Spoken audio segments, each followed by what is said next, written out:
So let's talk about the difference between prebiotics and probiotics. So we have bacteria in our gut, and we need bacteria in our gut because it's going to help us break down, digest, and ferment different things in our intestines, which is a good thing, assuming that we have a good colonization of good bacteria, right?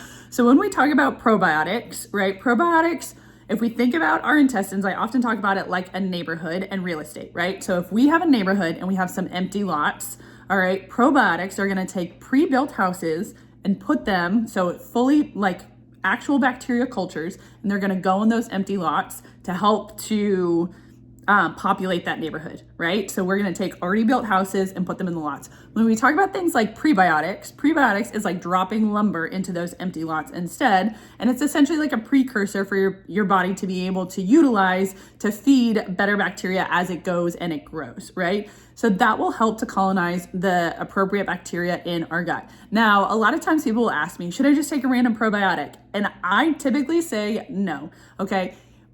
Everyone, especially if you have gut issues, if you're gonna go take a random probiotic, you don't know if you have gut issues because you have an undercolonization of good bacteria, if you have too much bad bacteria, if you have too much good bacteria, because too much of a good thing is not a good thing, right? If you have a dysbiosis, like some of the good, too much of that, like you don't know what that is. So oftentimes I'll have people test, because before you're gonna go and give yourself a probiotic with specific strains, typically you're gonna need to know what types of strains are we gonna aim for, and do we need to kill off too much of anything before we start to colonize some good things? And if we have an overgrowth of other things, we just like add more fuel to the fire, or like it doesn't necessarily work, right? Oftentimes prebiotics are easy to get in food.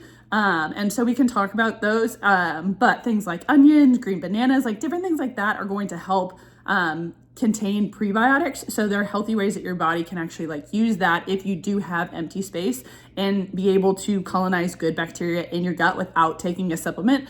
But that is the difference between prebiotics and probiotics. Prebiotics, you can get it in supplements, but oftentimes you can get it in food. And I'd recommend that over doing random supplementation. Although supplementation can be helpful, you just need to test and know how you're going to supplement specifically versus throwing something at it, because you could actually make your issues worse if you have gut issues. So there you go.